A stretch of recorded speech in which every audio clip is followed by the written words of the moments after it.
Ovie's surgery lasted hours. When doctors finally emerged, they announced, "He made it." Mrs. Omaseye burst into tears and hugged Ejiro like she had just saved the world. "You saved him," she whispered. "Thank you, my daughter." Ejiro felt nothing. She had said yes to marrying a man she didn't love. As she watched Olve sleep like a peaceful, manipulative potato, reality hit her. She had just trapped herself in a life she never wanted.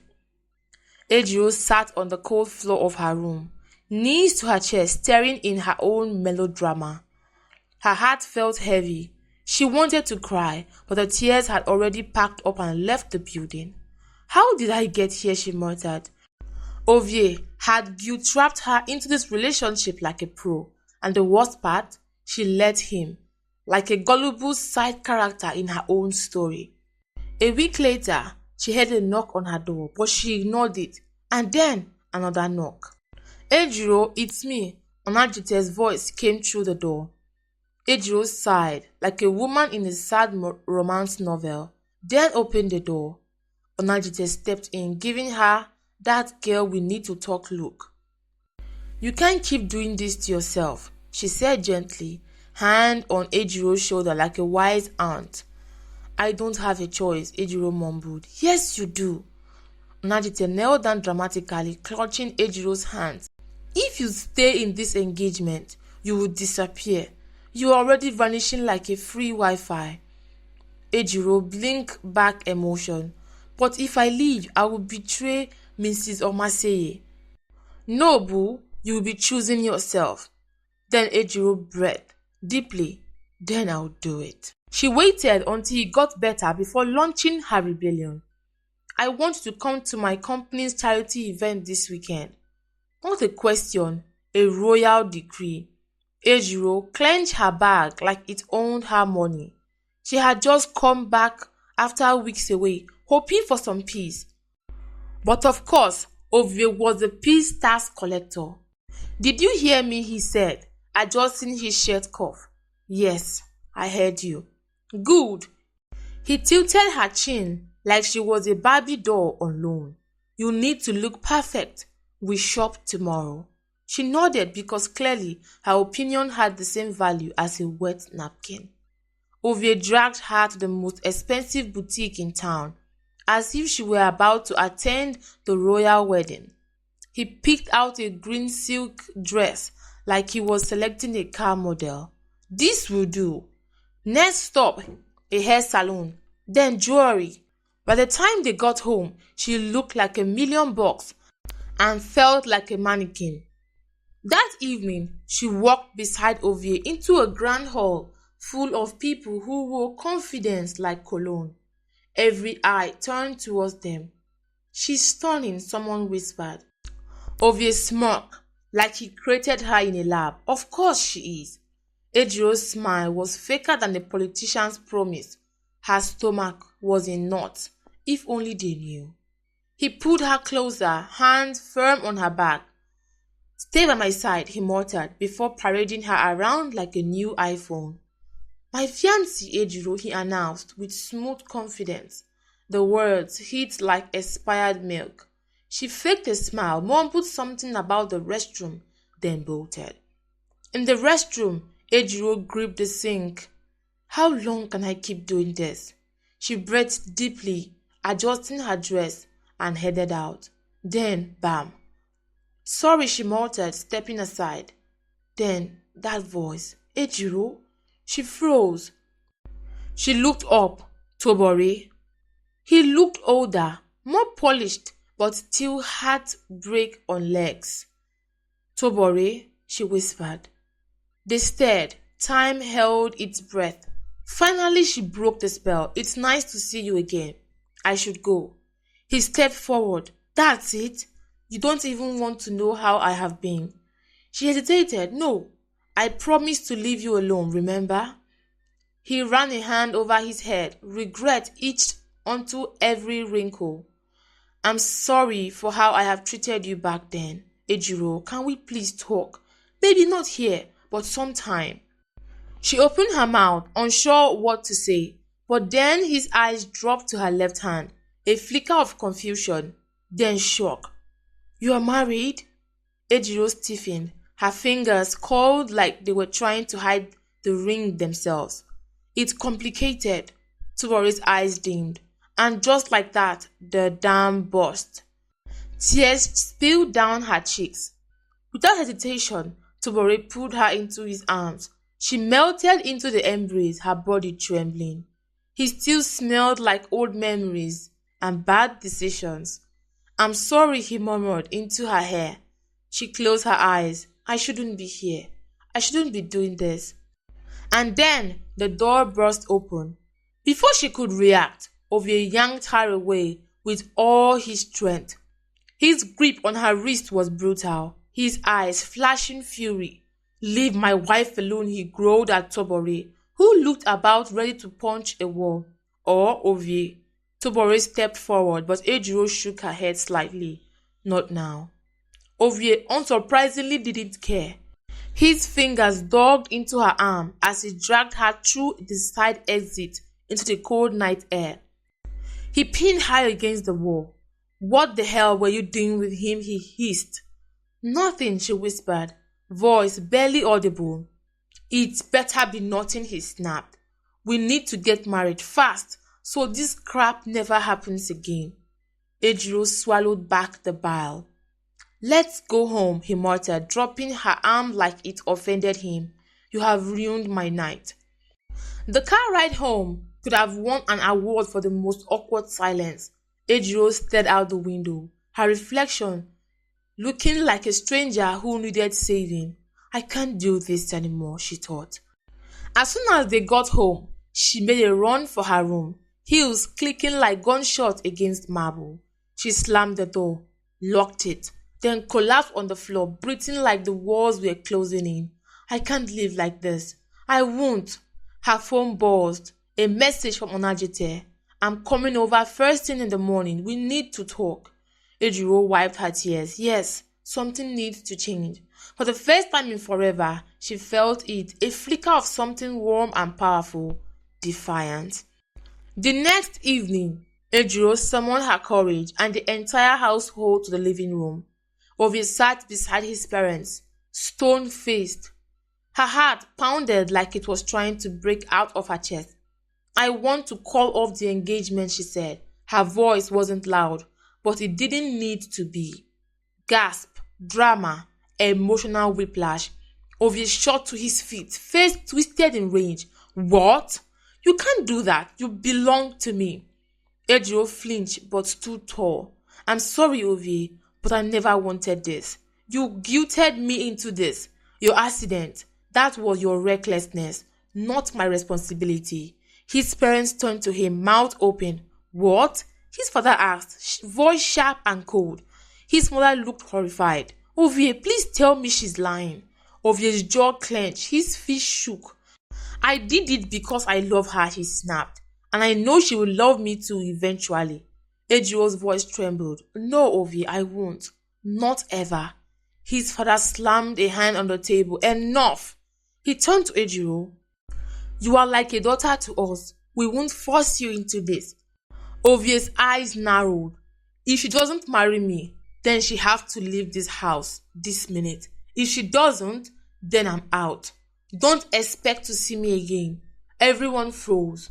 Ejiro looked at the people who had once been her family.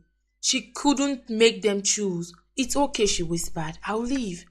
Mrs. Omasei broke down in tears. You're my daughter, Ejiro. I don't want to lose you. Ejiro hugged her tightly, her tears soaking the woman's shoulder. You'll always be my family.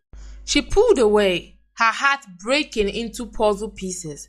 Ovie stood off to the side, arms crossed, expression frosty. Hypocrite he spat. She didn't dignify him with a response. She went upstairs, packed her life into one large box, and paused for a final moment to look at the place that had held so many fake smiles. As she passed, Ovie leaned in close, venom in his voice. I will destroy your life. Her grip tightened on her suitcase handle. She said nothing and walked out. That night, her phone buzzed like a possessed alarm clock. She ignored it until she couldn't. Her face was everywhere. Ovie had gone full villain mode. He posted a doctor photo and made it look like she was cheating. This is the woman I was supposed to marry. She betrayed me. I gave her everything and she chose another man. And the internet did what it does best, judge without facts. Wow, girls are shameless. She used him for money and left. Gold digger, he dodged a bullet. Ejiro felt her chest caved in. Her reputation was in shreds and she had no idea how to fix it. Days blurred into weeks of quiet suffering. At university, whispers strayed behind her like shadows. Isn't that the girl from social media? Laughter, pointing, judgmental side eyes, the whole shame parade. When she tried getting a part-time job, employers barely hid their disdain. Sorry, we can't hire someone with that kind of publicity. Translation, you are viral, but not in a good way. Her bank account gasped for air. Her hope already 6 feet under. Sometimes, Onajite, her friend, would support her, but there is only little she could do. In desperation, she began cleaning student hostels, scrubbing away dignity one mop at a time. Some students paid, others didn't. A few even handed her clothes with a kind of entitlement reserved for royalty. Each night, she returned home exhausted, hungry and cracked in more places than she could count. Her grades took a nosedive too. Rock bottom, she was giving it a tour. One day, while Ejiro was cleaning the floor, a classmate named Ade walked over. I heard you are looking for a job, he said. Ejiro narrowed her eyes. Why? You are hiring for emotional trauma? He laughed. No, but I have a friend who owns a company. He's looking for a part-time staff in your field. I can recommend you. Ejiro's heart did a hesitant jump. Really? You do that? Ade nodded. You are smart, Ejiro. You just need a break. Within days, Ejiro had a job. 3 days a week. Decent pay, no mobs involved.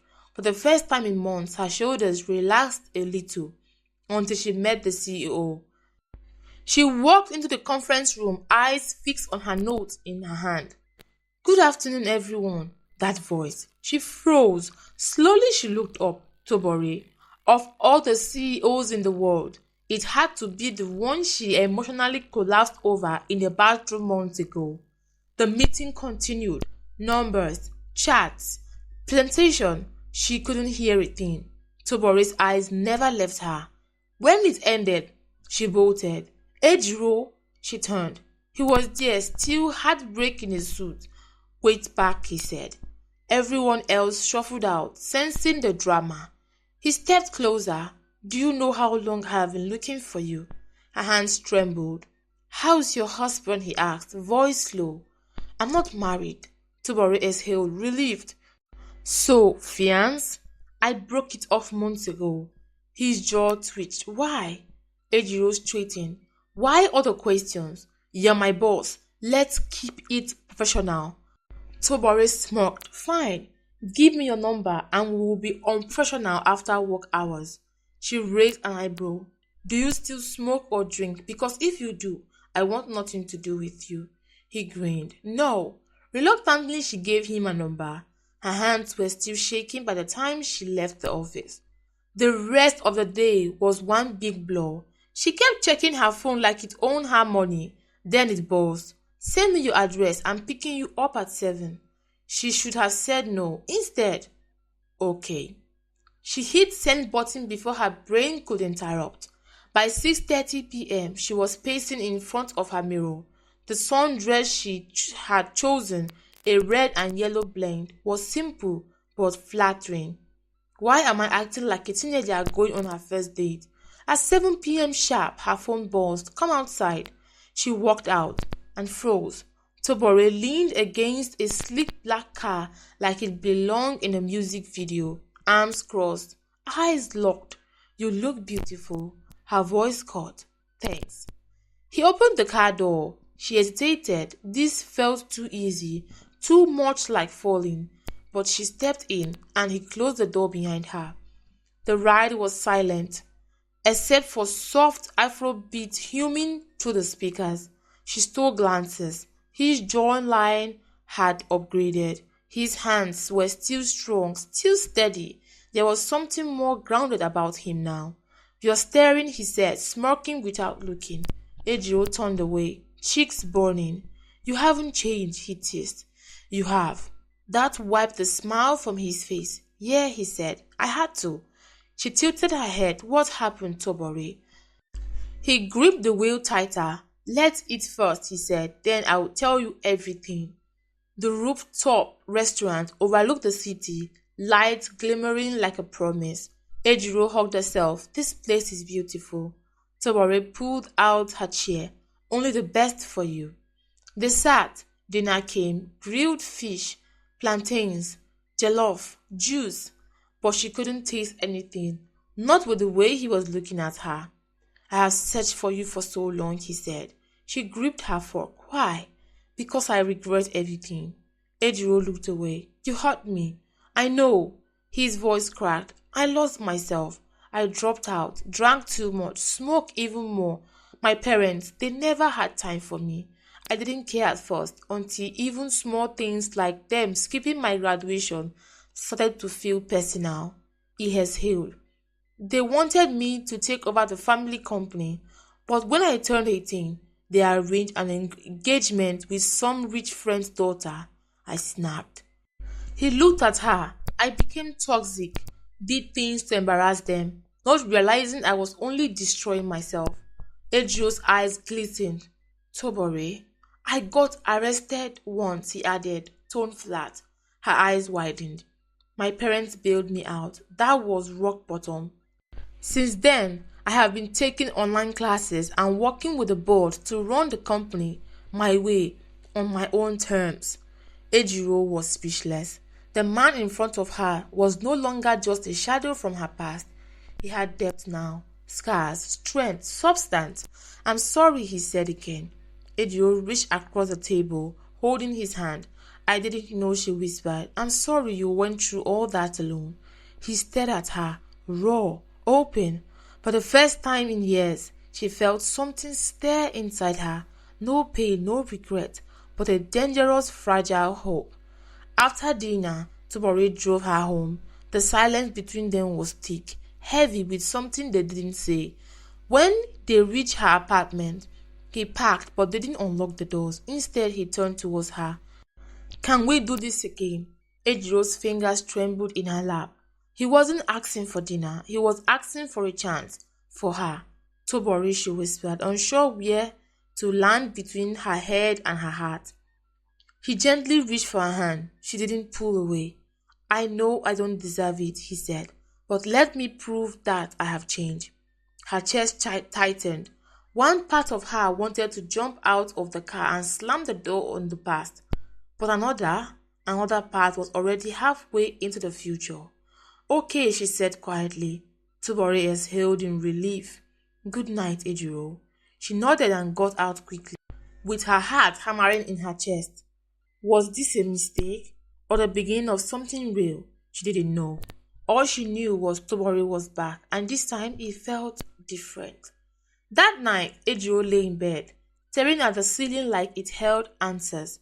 Her body was exhausted, her mind a chaotic playlist. Tobore wanted a chance to be friends with her again, and she had said yes. Do I still have feelings for him? She had spent years convincing herself she didn't, but tonight old emotions had showed up, uninvited, and refused to leave. Her phone buzzed. "I had a great time tonight. Sleep well, Ejiro." Her heart fluttered. She replied, fingers hesitant. "You too." She placed her phone down and exhaled. Her past had walked back into her life, and she was okay with it. Tobore sat in the car long after she left. He had her number, her time, her attention, but he wanted her heart. "I'm not losing her again." He texted, "Let's have dinner again. Your choice this time." Just as he placed the phone down, it rang.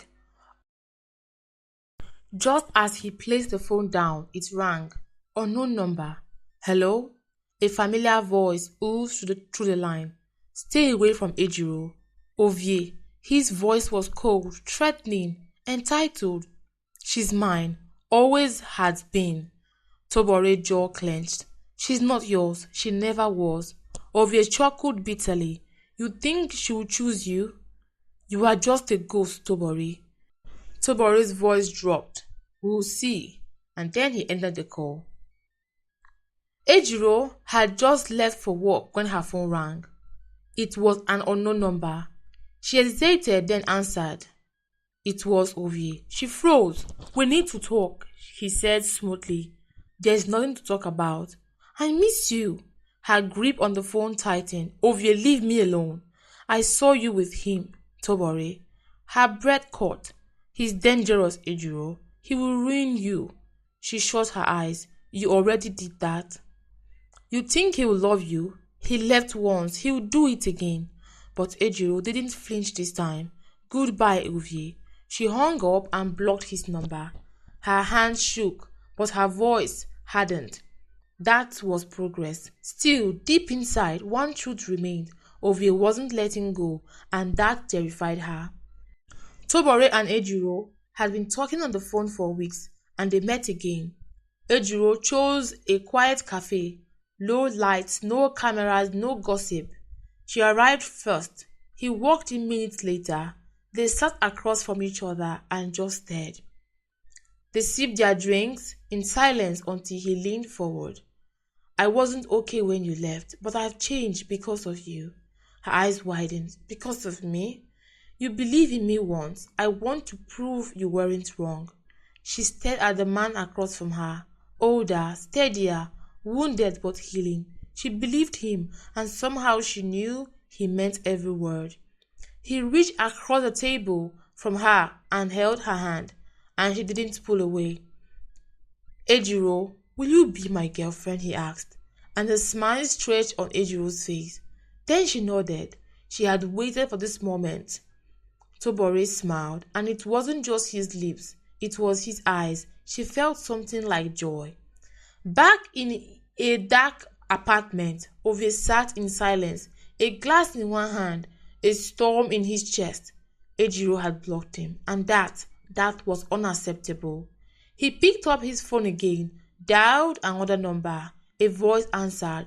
Find out where she goes, who she's with, everything. He leaned back, eyes dark. If he couldn't have her, then no one would. Ejiro sat on the edge of her bed, shivering. The faint smell of acid still lingered in the air. Even though the bottle never touched her, but it could have. It almost did. Ovie had crossed the line that couldn't be uncrossed. Someone who had once claimed to love her had tried to disfigure her. A knock jolted her. Tobore. His jaw was clenched, his eyes dark with fury. He had been on the phone all evening, calling in favors, gathering names, planning. I won't let him get away with this, he said. Ejiro's voice cracked. Tobore, He knelt in front of her and held her hands gently. You don't have to be afraid anymore. She looked at him, her heart broken but beaten. She wanted to believe him, needed to, but as long as Ovie was still out there, she would never be truly safe. The next morning, Tobore stood on his balcony, phone to his ear. It's time. The voice on the other end was firm. We will handle it. Tobore's lips curled into a grim smile. Ovie thought he was just a ghost from Ejiro's past, but he had underestimated the man he had become. Now justice was coming, and Tobore was done playing nice. Ovie sat in a dimly lit lounge, swirling whiskey like it had answers. The news was everywhere. Acid attack on a young woman, suspiciously pointing to an unknown ex-fiancé. He smirked bitterly. This is what you get for leaving me. Just as he lifted the glass again, his phone buzzed. Sir, there's a problem. Ovie frowned. What problem? The police are here. They are asking questions. His body went cold. This wasn't part of the plan. The lounge door flew open, and in walked Tobore, calm, composed, with that quiet fury in his eyes. Ovie stood. What the hell are you doing here? Tobore didn't speak. But behind him the police filed in. Ovie Omaseye, the officer said, "You are under arrest for attempted murder." "What? You have no proof." The officer held up his phone. "The man you paid confessed. We have the wire transfer, the voice recordings, everything." Ovie's face drained of color. "No, no, this is a mistake." Officer seized his arms. "This is Ejiro's doing, isn't it? She's mine. She will always be mine." Tobore stepped forward, voice like steel. "No, she's free." And as Ovie was dragged away, screaming and defeated, his reign was over. Ejiro sat at the police station, hands clenched, heart racing. The officer smiled at her gently. "You are safe now. He won't get out of this." Tears spilled down her cheeks, this time not from fear, but release. A warm hand covered hers. She looked up. "Tobore, you are safe," he said softly, and this time she believed it. Days passed. Ovie's parents visited her. Miss Somaseye fell to her knees, her eyes red and swollen. "Please, my daughter, drop the case. He will leave the country. He will get therapy. Just let this end." Ejiro's heart cracked. She had loved them once. They were like family, and now they were broken too. If letting Ovie go meant peace, she took a deep breath. "I will do it." Relief flooded their face. "Thank you," his father whispered. Ejiro nodded. Ovie would leave, and this time he wouldn't come back.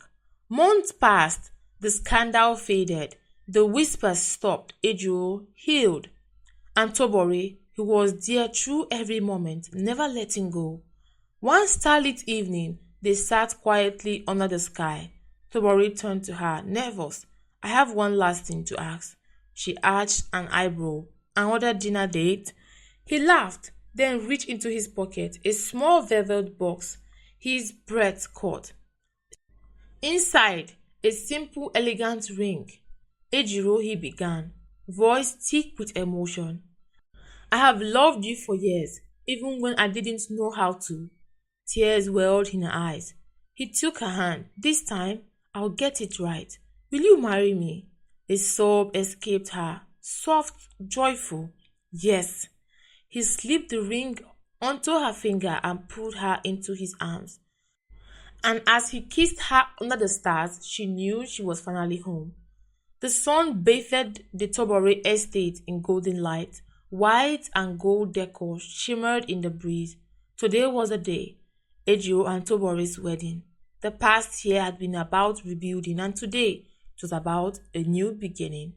Ejiro stood before the mirror, a vision of ivory lace. Her dress hugged her figure, trailing behind her like a dream.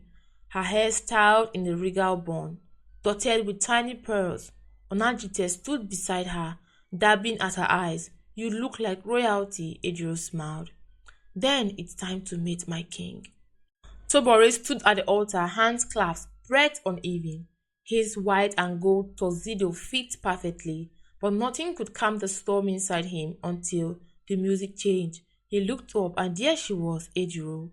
Every breath left his body, and as she placed her hand in his, everything was right. Thank you for watching, and I hope you enjoyed this one. Please don't forget to like, comment, and share. See you in the next one. Bye.